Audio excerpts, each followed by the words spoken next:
If you are a board game masochist, this game is probably going to be like leather chaps and handcuffs for you. You're going to freaking love it. Hey, it's Chris. What are we talking about? We're diving into Don't Starve, the board game adaptation of the hit video game. What do you need to know in a crafting, survival-esque gameplay loop, trying just constantly not to die?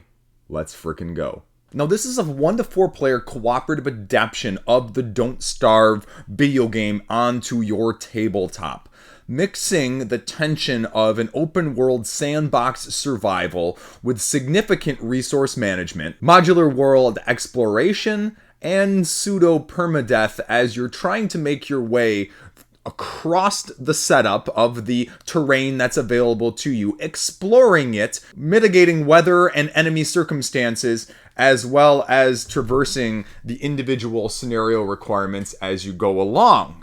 So, this insane level difficulty curve is probably the biggest thing you need to know. If you are a glutton for punishment and you enjoy Don't Starve, this is going to be a great match for you.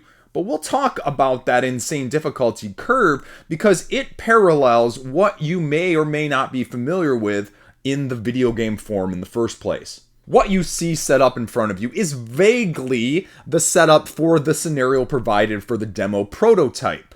There will be variation in this game. There will be a hell of a lot of variation. And that's the other thing that you don't need to worry about. The difficulty of this game does not come from the books. 32 pages at the time of me filming this as a prototype rulebook, which is actually relatively good, all things considered, comparatively to the other prototype rulebooks I receive sometimes.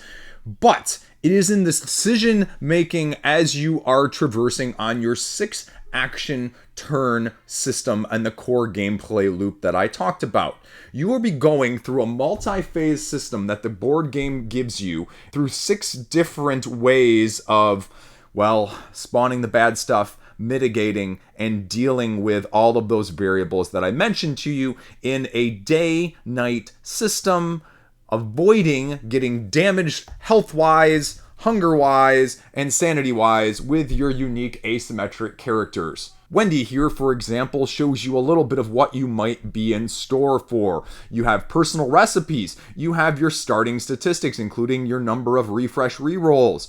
Your abilities that will go along with this, either as passives or of your main actions, depending on what the icon is next to them. Then some other things along the way that will help you potentially mitigate as you're going along. And all of the characters are unique and asymmetric in what they're providing. The other elements of this, as I have mentioned, is the actual action trackers, and these are to keep track of your statistics for your each unique individual character.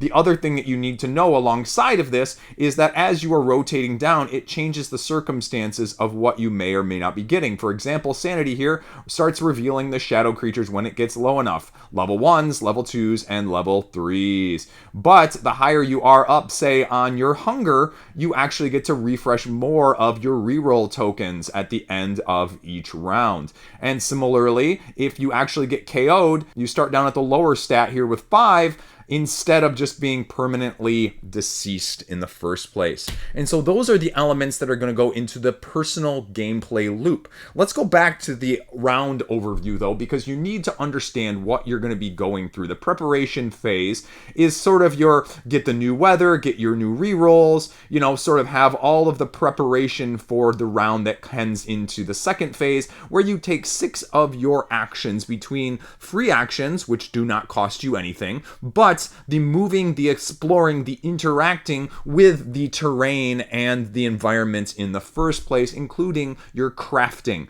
Then subsequently dealing with the shadow creatures that I mentioned, and then progressing to the effects of the round, the weather dealt with, and then the cleanup at the end. And this represents the round that you are on, as well as storms that are going to be potentially influenced in the weather cards in the first place. These weather cards going to be dependent on which side of the storm you are on, as well as the player count, which will multiply the effects that you will potentially have to deal with, as as well as end of round effects that may or may not interact in a positive or negative way, potentially doing things like spoiling your food or causing the explored areas to regrow to allow you to interact with them more, which we'll talk about in a minute.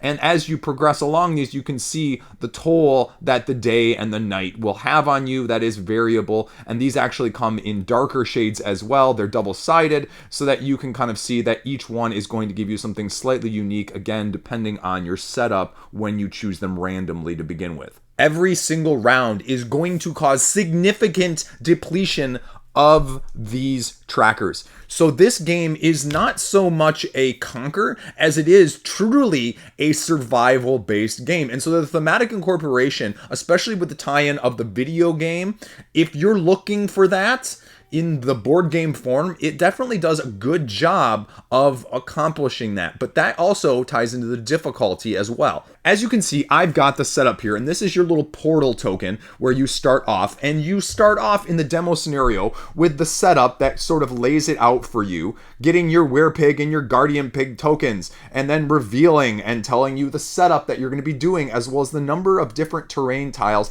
that are the ones included around the setup in the first place, the difficulty that goes along with it, and then a little bit of narrative to let you know what's going on, placing locations down and revealing further cards here as well, giving you ways to fulfill the demands of said card in the first place. And so in this case, a summary of this really quickly is I need to get these matching resources to fill up these spaces on this graph, on this 3x3 tic-tac-toe grid, in order to fulfill a number of lines horizontally, vertically, or diagonally more than the number of players. If I don't, then I move this little tracker across here. If you get to the end, something bad is going to happen. If you do it well, something better might happen. And so these are all of the parts that you're going to be dealing with and unlocking and progressing as you mitigate and deal with this. And the coloring here, again, everything is going to take an effect. Everything will have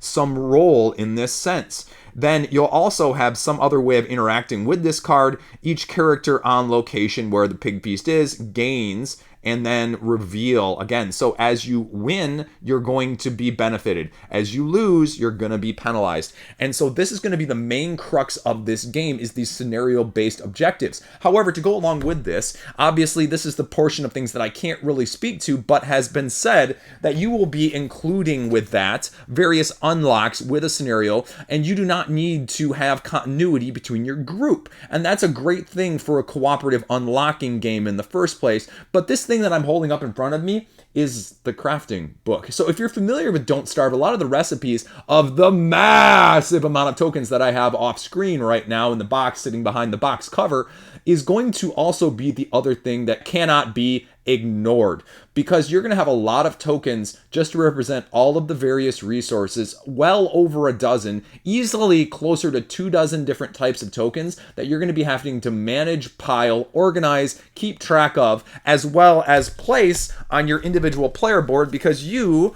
only have 10 spots at the bottom that you will be utilizing them for. Along the right side, you'll have your reroll tokens, which you get to flip back and forth. And so that is what you're going to be doing. But if you're familiar with Don't Starve, the crafting book is going to look something familiar, only in the card form now. Because you can see as you unlock these, as you get the ability to craft them, you get ways of mitigating a lot of the things like the environment that we mentioned, or successes that you'll be dealing with in the form of monsters, because you will be spawning them as you use your actions to explore said tiles. And you will take that tile when you go there as one of your actions to move there, then to choose accordingly, say in this type, the graveyard, to either take the top card if I like what I potentially think might be offered because it will give you clues, or if I don't like that, I can actually blindly take from the bottom and reveal it and place it in this location. And in this case, I have a bat enemy that I'm going to have to be fighting. And it tells you the AI system that's going to happen when you roll the enemy dice. It's going to tell you how many enemy dice you're rolling. It tells you the background of this being red, meaning the enemy is just going to flat out attack me. The nice thing, though, is combat in these situations does not take up an action of your 6 very limited. Although 6 sounds like a lot, you're really going to have to be doing a lot on your turn in order to mitigate half the circumstances that you're going to want to as well. This also tells you the reward if you defeat it or if you lose. Consequently, it tells you the resources that you can potentially gather at the bottom that will also be heavily based on a dice roll of your own that will depend the resource gathered as well as potentially the requirements for gathering the resource in the first place. So I have to have an axe in order to have any of these options even. Then similarly, the tracker on the right side is really the other area of things that I mentioned or alluded to when I was talking about this weather card, because you will have weather cards that will improve the environment. So as you interact with this to gather the resources potentially, this tracker starts where the cube is and it moves down. And once you reach the bottom, you can't interact with this card anymore. You can explore deeper into biomes. So in case you don't like the original one that's there, oh, there's another one. Oh, there's another one. But additional actions are going to be needed to do that.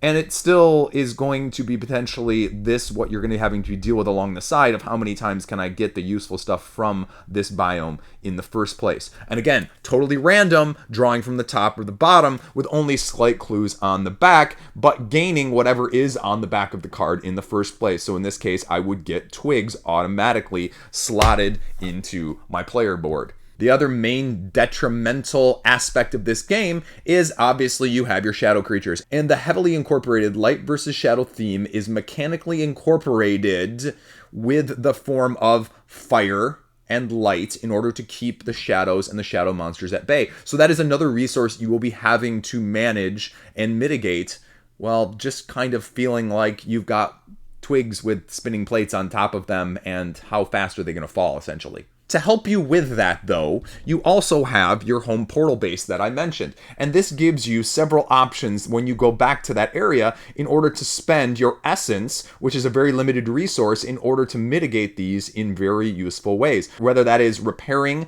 items that are slowly denigrating as you use them and roll the dice that may break them down, helping you mitigate the circumstances of the weather, or additional resources in the form of using them to again mitigate and gain some of the benefits that you want in the first place. And so these are customizable as well, depending on the scenario and depending on your choice. Now, going back to the crafting book for a second, yes, this is the tricky part, right? Like, because you're going to want to do some of this stuff. Some of this stuff is going to be very intuitive, but if you're like me and you never played the video game, some of this stuff you're actually going to have to look up and memorize and know and go back and forth with, okay, which do I want? How do I want? What can I actually freaking do? And again, this is not a small smattering of stuff that you have, right? This is a relatively larger sized collection of this, and I would imagine that comparatively to the prototype here, this is not going to be nearly at all either what's going to be in the final game, let alone with all of the expansion content and unlocks that they've announced. The blending of the exploration,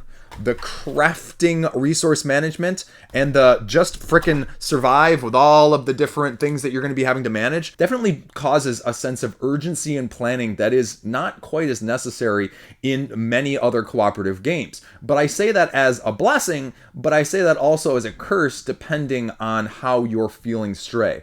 Because it's also potentially punishing upkeep and micro-tracking of all of these minutia and tokens and resources, and not letting one get too low, especially when that now gets spread out through multiple player boards of who's got what spoils when can I use what crafts what, as well as where can I get this stuff in the first place, and is it going to be even something that's available as we're exploring. That is the briefest smattering overview that I can give you as you're going across without getting too nitty-gritty into the rulebook.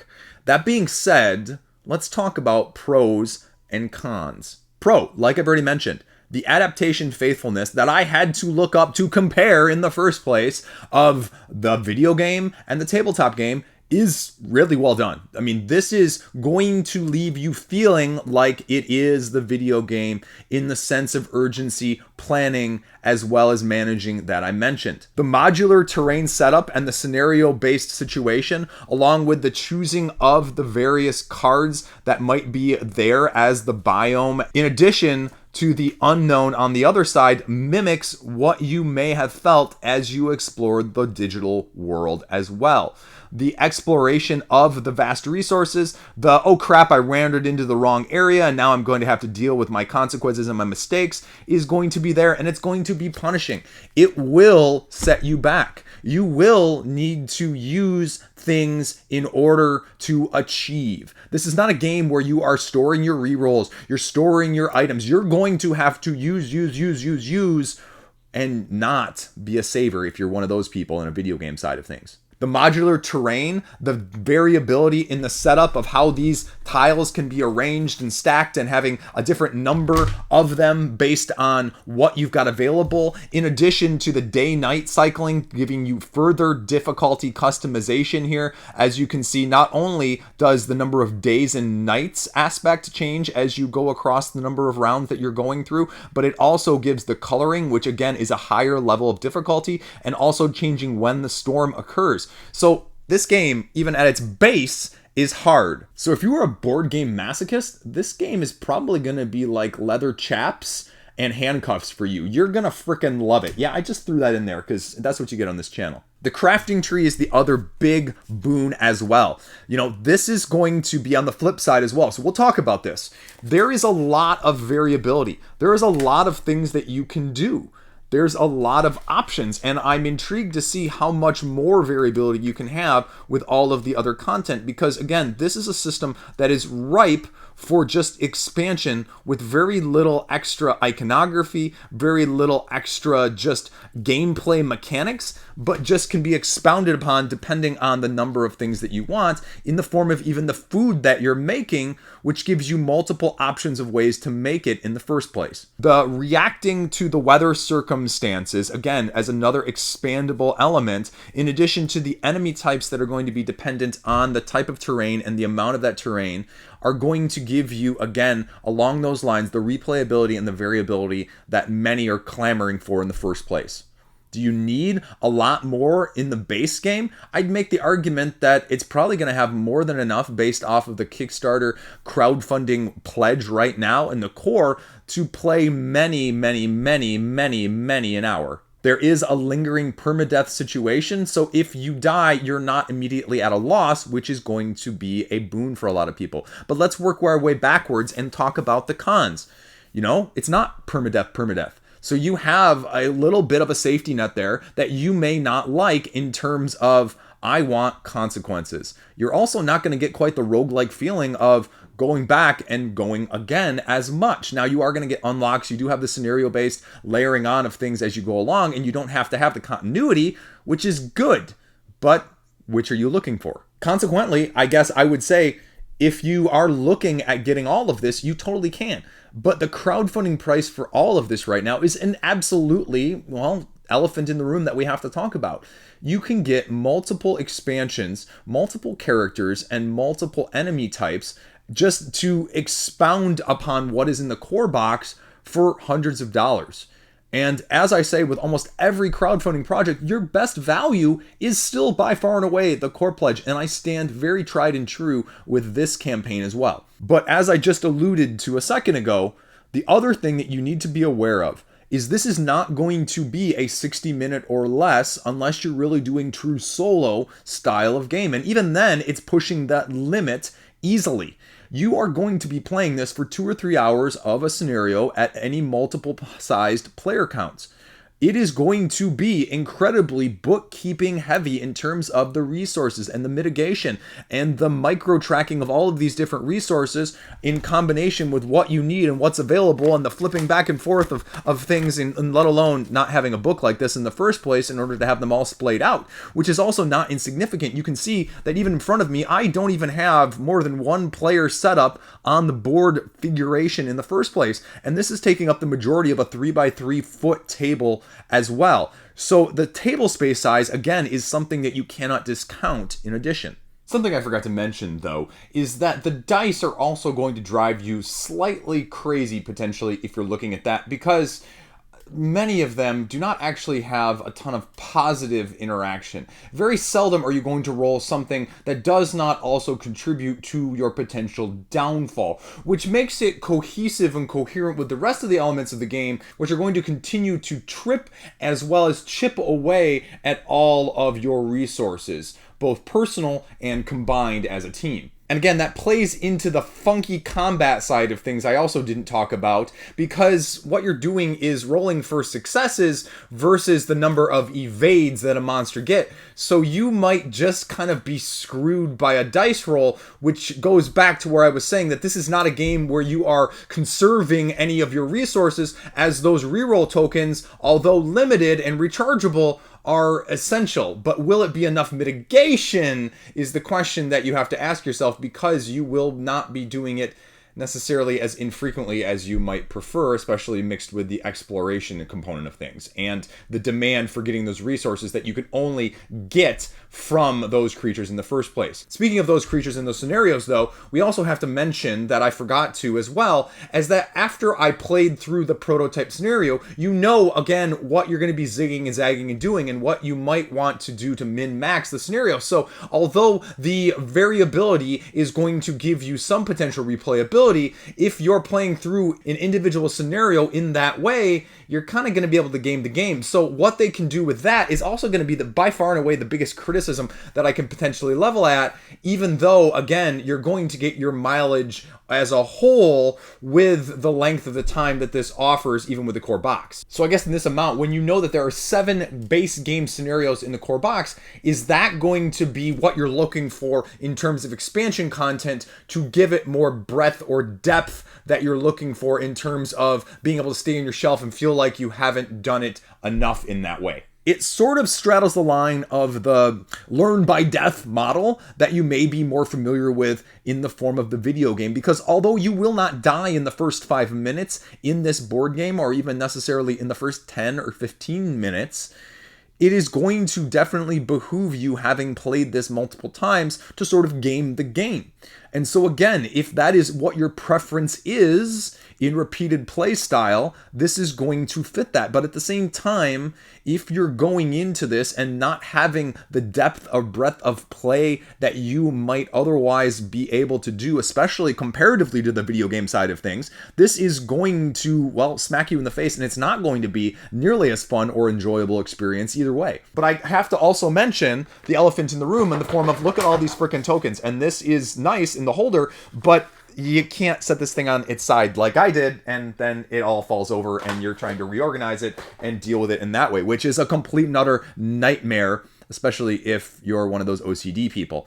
At the same time, the other thing that we really have to talk about is that it does not stray from the cooperative group alpha think, if you're familiar with that from a board game side of things, because you're doing a shared recipe book, because you see where everyone is, because you can start to see all of those elements that is present. Although, again, I will make the argument every single time that is not a game problem, that is a group problem at the table. But it has to be said that it is something that could easily happen with this scenario-based system and the multiplayer aspect of it. Because there isn't necessarily character evolution, because there isn't necessarily a character progression tree, although you have the cards that can sort of pseudo-mimic it in terms of the growth at the bottom of them, depending on the rounds, the replayability is going to come from the randomness of all of these elements that I've mentioned, in terms of the environment, in terms of the differences of the rounds and the weather and the card play